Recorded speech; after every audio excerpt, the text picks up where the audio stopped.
Hello there, ladies and gentlemen. Moletrap here, coming at you with another Age of Empires 4 commentary, and we got a nice game here for you guys today, ladies and gentlemen, between two opponents that are both in the top 100 on the ladder worldwide. That's out of tens of thousands of people playing, and it is going to be Bruno, who's going to be the red player on the right side of the map, and he's going to be playing against Grubby over here on the left side of the map. Grubby, who, if you didn't know, is my old co-caster. We casted StarCraft 2 together at on GameNet back in the days, back in Korea, and he's my once and future co-caster, because I'm going to be casting with him again for his Age of Empires 4 tournament this weekend, the Castle Cup. So if you didn't know, now you know. I hope you all can come out and join me for the Age of Empires 4 tournament that's going to be going. It's going to be absolute blast. It's a super, super cool event.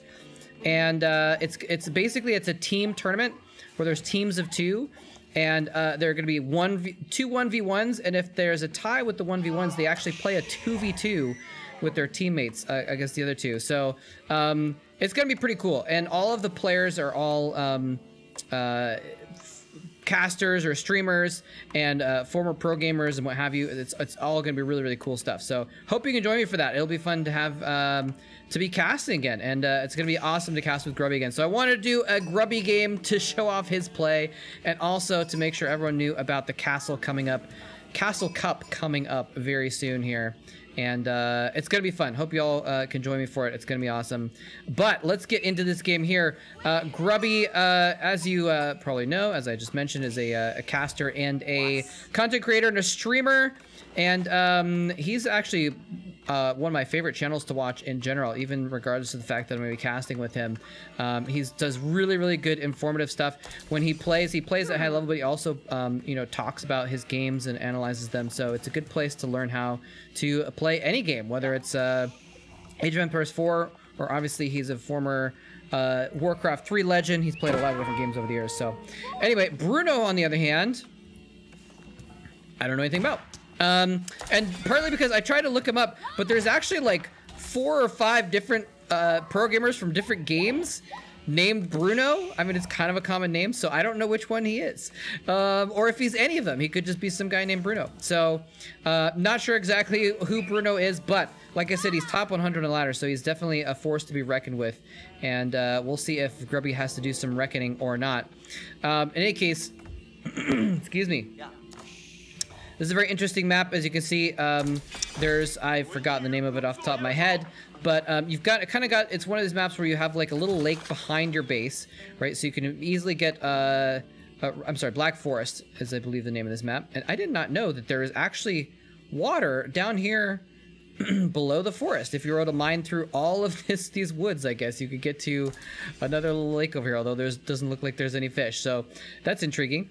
But in any case, yeah, Black Forest, you have your base starts right next to a little lake. You can get a lot of food income very quickly. I think this is Black Forest, right? Yeah, because there's the market in the middle, and no sacred sites, you might notice. There's no sacred sites on the map. This is just a heavy macro map, usually a duke it out map between, you know, there's no sacred sites. Sometimes you can get a wonder victory on this, because if you turtle up, and it's easy to turtle on this map because you can kind of see there's a few spots where there's some tight places that you can wall off and be defensive, and we do see that Bruno is choosing to put some walls actually very close to Grubby's base. He wants to try and limit Grubby's access to the map by putting up some early walls very close, and over here as well. He really wants to just basically hem him in, and you could do so with very little resources actually, because look at this, just maybe a dozen different wall segments, maybe a little bit more, and he's going to be able to actually just pin Grubby in if he doesn't spot this and do something about it.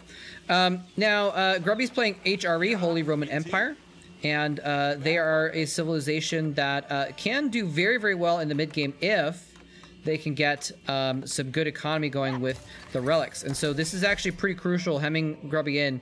If he can stop Grubby from getting out on the map and getting these relics in the mid-game, it'll be really, really big deal. On the other hand, though, Bruno is playing China, and the Chinese civilization is extremely good at turtling and playing a long economic game as well. So we might see a bit of a econ fest between these two players as they both struggle to do the long game strategy, basically. And it's interesting, he set up these walls, but does he actually have any villagers heading to make those? Okay, there we go. Finally reached it. I mean, he probably made it, and then the villagers had to walk all the way from his main base over here, all the way over there. This villager is probably going to finish this little gateway and then move out there as well. But yeah, so we might not see too much action for a little bit, but we'll find out very soon. There's the Aachen Chapel coming up for Grubby, and this is a landmark that's going to let him. You can see this little circle shows where he's going to get bonus gathering from a prelate put inside there, and it looks like Grubby is trying to stop this wall from going up. Actually, it looks like he's not going to be able to unless he's able to kill this villager, but the wall's already been partially built, so so it's gonna block him at least for a little while, although if he, you know, stops it from getting fully built, it'll have less hit points there.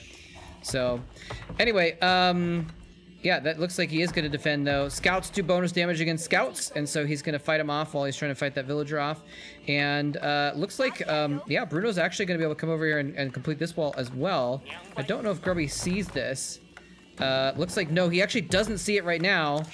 But he's built a barracks kind of out in this no man's land, so he's gonna see it now. So he definitely spots the fact that there's a wall being built at this moment, and his Bruno scout is gonna go ahead and try and just assault that worker, but it's not too big of a deal. He's right near his base. This is gonna be the key thing here in a minute. He's gonna have this Aachen Chapel up. He's gonna get a nice little boost. Unfortunately, his sheep are not kind of within that range, but it doesn't actually matter because look, he only has a couple villagers there. Most of his food income is gonna be from all of these fishing ships. All these fishing ships getting a lot of food income for him, and all of his gold as well. So Grubby hitting the age 2, Bruno also at age 2. And is he going to go for the Song Dynasty? Are we seeing anything like that just at the moment? He does have a fair amount of resources built up. He could go for the second landmark in order to get the dynasty going. But we'll find out soon if that's actually what's going to happen or not. And as soon as he hits age 2, Grubby going ahead and building more barracks. He wanted to build one out here. It got canceled. He's building 2 barracks inside of his base. A blacksmith over here as well. So going for infantry with upgrades. And curious to see exactly what he's going to go for with that. HRE does get access to men-at-arms at age 2. So he could theoretically start putting out some men-at-arms. But he may also be thinking, okay, I'm going to need to start putting some spearmen out. Yeah, it is the man-at-arms. So, interesting strategy here. He's actually, you know, I've seen Grubby on his stream, and he's actually put out a video recently where he has an HRE build order that he shows off where you can boom pretty quickly into Castle Age.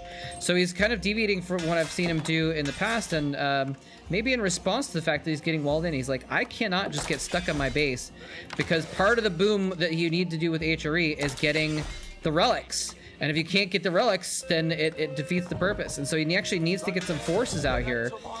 So this is kind of cool that Bruno is actually forcing Grubby to make some units with these few walls in order to get out on the map, whilst Bruno is just able to just keep turtling and keep going for...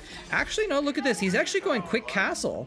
He decided not to go for the... So actually, this is really interesting. He's not going for a boom, an economic boom like China would often do. Hasn't built a second town center. You don't quite need it as much because you have the dock that can produce these fishing boats. He's got a lot of fishing boats out here, 14 of them. Yeah, so he's actually not opting to like go for a second town center. He did not opt to go for anything else after he just went straight to castle. So he's gonna get this clock tower out. This is a building that, if you don't know, makes siege units that are 50% higher hit points than normal. And yeah, so here we go. This is the man-at-arms. He's breaking out right now. And let's see, is Grubby actually building? Is he trying to go for Castle Age? Doesn't look like he is. He's actually with 4 barracks. He is gonna try and make a push here. Now he does have he got the blacksmith as well. And there we go, siege engineering, ladies and gentlemen. He is gonna go for a bit of a push. And this might be something that maybe by seeing these barracks go up, Bruno is like, okay, I need to worry about this all-in push here that he's going to make. And look at this, Bruno's actually building stone walls in the middle here to defend. The palisades have half as much hit points. Actually, less than half, it looks like. So the stone walls are going to be a nice little defensive point here. And I don't know, I mean, just rams can get through stone walls eventually, but I don't know if he's going to be able to get through it quick enough is part of the problem. He's got a lot of men-at-arms, but only the 1 ram, and he's going to start getting through. And even if he gets through there, he's gonna have to get through these palisade walls as well. So this is a little bit of a problem, I think, for Grubby. He's just pumping out men-at-arms, and again, I think Bruno might be responding to that. He might have seen the barracks. He may have seen the blacksmith. I didn't see if he saw it or not. But if he did see the Black Myth and Barracks, then he knows that this is going to be a push with Rams.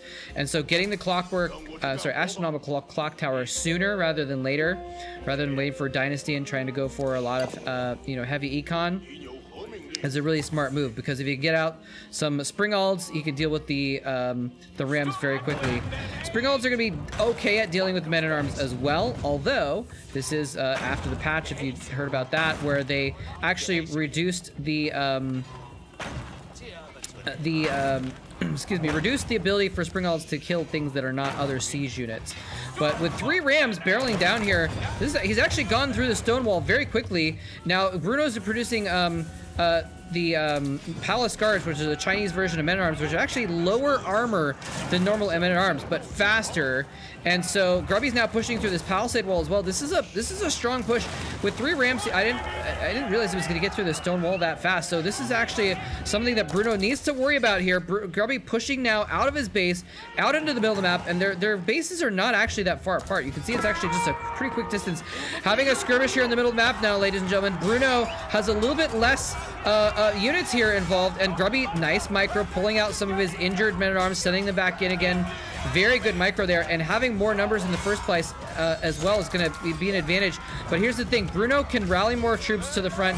His Men-at-Arms his Palace Guards are a little bit quicker, but he's just going to be outnumbered the whole time. But this is the crucial thing, is that while this is going on, those Rams are completely unimpeded, going to work on buildings that I guess Bruno put them out in the middle of the map just to have a little bit of a vision in the middle. And he's actually, well, I mean, on this map, there's actually not too much real estate in your main base either, so that may be why he was doing that as well. But now Grubby pushing out here, killing these houses. Is Bruno actually supply blocked? Let's go ahead and check here. Not quite supply blocked, but very close to it. Finally, Bruno does macro out enough Men-at-Arms that he's able to force Grubby back, but if he does pursue this and push farther in, Grubby's going to have reinforcements on his side instead.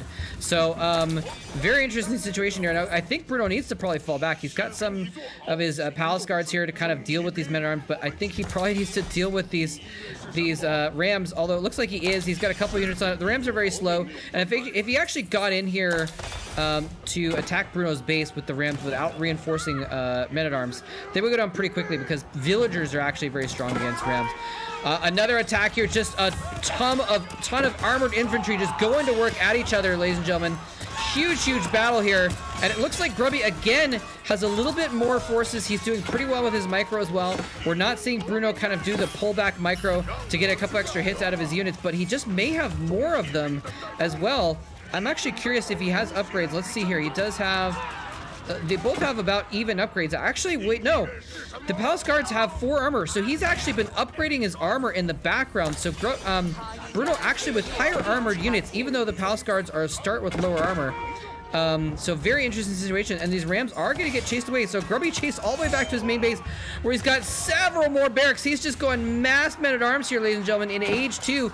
Bruno is Age 3 as well. So actually, I think that's probably what happened. Is he was maybe able to upgrade...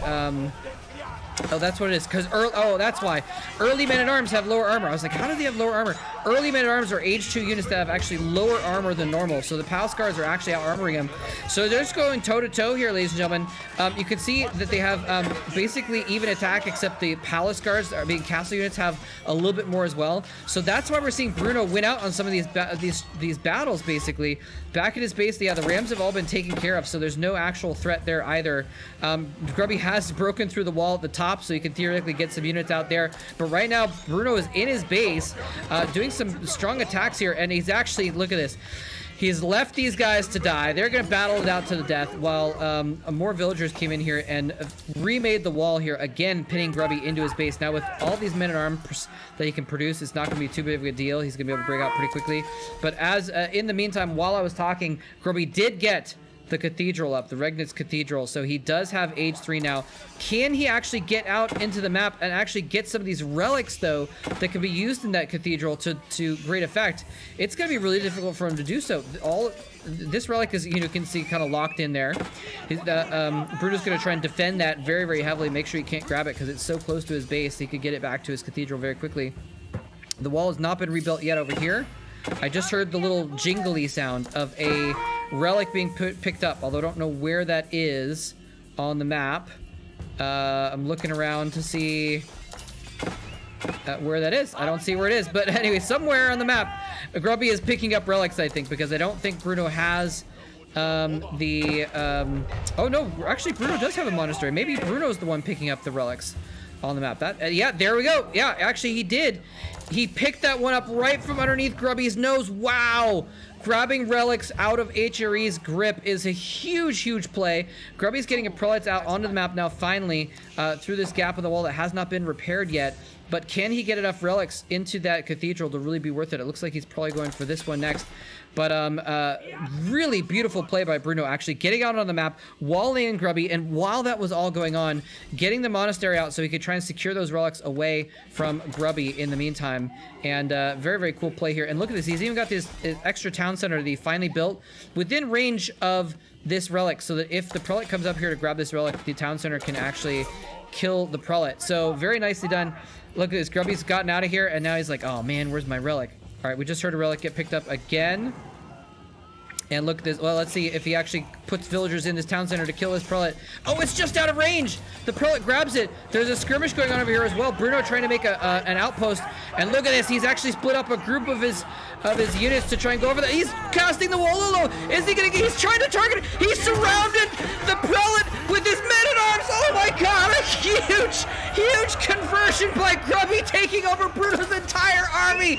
Oh my God! What an epic play by Grubby, surrounding his prelate. He right-clicked his men-at-arms onto the prelate so they would protect it, held position with his men-at-arms so they could not be defeated, and with no ranged units, Bruno was not able to kill the prelate in time. His entire army gets completely taken over, and now Grubby with a huge swing, now fighting with his own army and Bruno's army at the same time, coming in and destroying this extra town center. And this may be just the beginning of the end for Bruno, ladies and gentlemen, because now if we look at the supply counts, we've got 23 military for Bruno.